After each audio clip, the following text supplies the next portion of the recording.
అది ఒక్కరికి అవసరం లేదు నుంచి మీకు తెలుసా లేదా?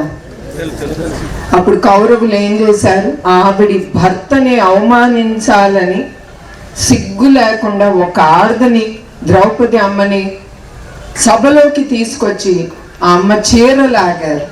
ఎందుకు?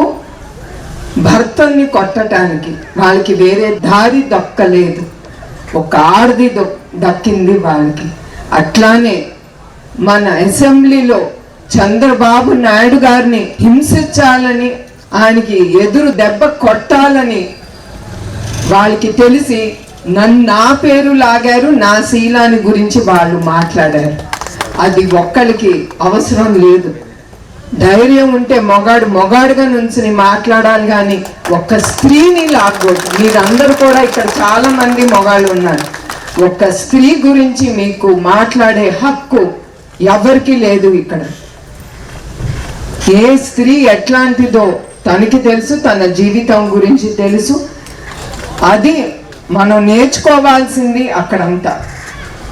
అది అన్నీ అయిన తర్వాత ద్రౌపదికి కృష్ణుడే దిగి వచ్చి ఆవిడికి సహాయం అందించాడు. అట్లా ప్రజల్లో దేవుడు వచ్చి, అట్లా చంద్రబాబు నాయుడు గారికి కానీ ఆయన కుటుంబం కానీ ప్రజల్ని దేవుళ్ళుగా మా కుటుంబంకి నుంచున్నారు. అది నేను ఎప్పుడూ మర్చిపోను. ప్రతి సందర్భంలో మా కుటుంబంలో చాలా జరిగినాయి మా జీవితాలు. ఇది స్త్రీని మర్యాదించాలి, స్త్రీ ఒక అమ్మ లాంటిది అనేది మీరందరూ మర్చిపోకూడదు. అది మీ అందరికీ గుర్తు చేయడానికి ఇది చెప్పేది ఈ విషయం. నేను ఏనాడు 10 మంది ముందల ఆ విషయం ఏనాడు మాట్లాడలేదు. కానీ ఇప్పుడు ఆ ద్రౌపది అమ్మని ఆ గుడిలో చూశాను కనుక మీకు ఒకసారి విన్నవించాలని నా మనసులో ఏముంది అని నేను మాట్లాడాను. అది నేను ఎవరికి అక్కర్లేదు. నా భర్తకి తెలుసు, అందరికీ తెలుసు నేను ఎట్లాంటి దాన్ని. So that's not right. అది నారా భువనేశ్వరి చేసిన వ్యాఖ్యలు. అయితే గతంలో ఇదే అంశానికి సంబంధించి నారా చంద్రబాబు నాయుడు అపోజిషన్ ఉన్న సందర్భంలో ఈ వ్యాఖ్యలు జరిగిన టైంలో ఆయన కొన్ని కీలకమైన వ్యాఖ్యలు చేశారు. ఒక్కసారి ఆ విషయాన్ని చూద్దాం. ముఖ్యమంత్రి ఈ హౌస్ కు వస్తాను తప్ప అదర్వైజ్ నాకు ఈ రాజకీయాలు అవసరం లేదు. ఇది గౌరవ సభ కాదు. ఇలాంటి గౌరవ సభలో నేను ఉన్నానని మరొకసారి విజ్ఞప్తి చేస్తూ మీకు నమస్కారం. ప్రజలందరికీ విజ్ఞప్తి చేస్తున్నా, నా అవమానం మీరందరూ నిండు మనసుతో ఆశీర్వించమని కోరుతూ. అది ఆ రోజు ఆయన అసెంబ్లీ నుంచి బయటకు వచ్చేశారు. అసెంబ్లీ నుంచి బయటకు వచ్చిన తర్వాత ఇదే అంశాన్ని ప్రస్తావిస్తూ భావోద్వేగానికి లోనయ్యారు. ఆయన భావోద్వేగానికి లోనవుతూ ఒక్కసారిగా అది సంచలనంగా మారింది. ఎందుకంటే దాదాపుగా చంద్రబాబు కన్నీరు పెట్టుకున్న సందర్భం చాలా అరుదు. ఒక్కసారి ఆ విజువల్ చూద్దాం. ఆ సందర్భంలో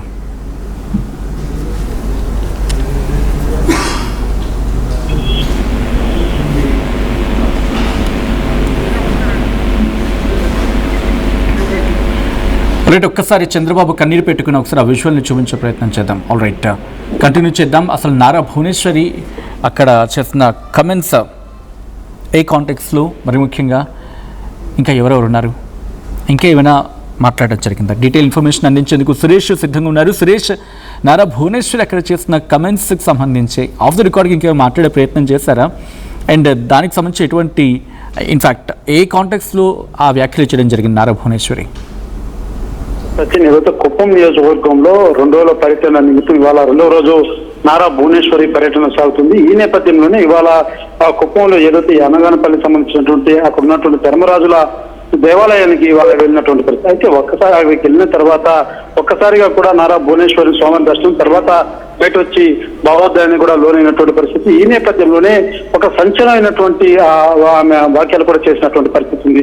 ఏదైతే నేడు నెలకొన్నటువంటి స్త్రీల మీద జరుగుతున్నటువంటి అరాచకాల మీద స్పందిస్తూనే అదే రకంగా గతంలో తన మీద జరిగినటువంటి ఏదైతే వ్యక్తిగత హననం చేసే విధంగా కూడా రాజకీయ కోణంలో తన భర్తను ఎదుర్కోలేక ఒక శ్రీమూర్తి మీద ఏ రకంగా ఎవరైతే అపోజిషన్ వాళ్ళు చేసినటువంటి వ్యాఖ్యల మీద కూడా ఆమె తీవ్ర స్థాయిలో కూడా ఒక భావోద్వేగాన్ని కూడా లోనవుతూ కూడా వివరించినటువంటి పరిస్థితి. ఏదైతే పురాణాలు ఏదైతే ద్రౌపది జరిగినటువంటి ఆ సంఘటన కూడా ఆమె గుర్తు చేస్తూ ఒక మగవాడిని ఎదుర్కొనేందుకు మరొక మగవాడు ఢీకొనలేక ఒక స్త్రీని చీరబట్టి లాగినటువంటి ఆ యొక్క అంశాన్ని కూడా తెలియజేస్తూనే ఆమె భావోద్వేగానికి కూడా లోనింది. ఈ నేపథ్యంలోనే ఏదైతే గడిచినటువంటి ఆ యొక్క అసెంబ్లీ సాక్షిగా ఏదైతే గతంలో ఆమె మీద వచ్చినటువంటి వ్యాఖ్యల మీద కూడా ఆమె తీవ్ర స్థాయిలో మనస్తాపానికి గురవుతూనే కొంత భావోద్వేగానికి కూడా లోనుంటూ చెప్పినటువంటి పరిస్థితి ఉంది. అయితే ప్రధానంగా స్త్రీని ఒక తల్లిలాగా చూడాలి, ఎందుకంటే స్త్రీ అంటే స్త్రీకున్నటువంటి స్థానం వేరు, ప్రతి ఒక్కరు కూడా స్త్రీని గౌరవించాల్సినటువంటి పరిస్థితి ఉంది. అంతేగాని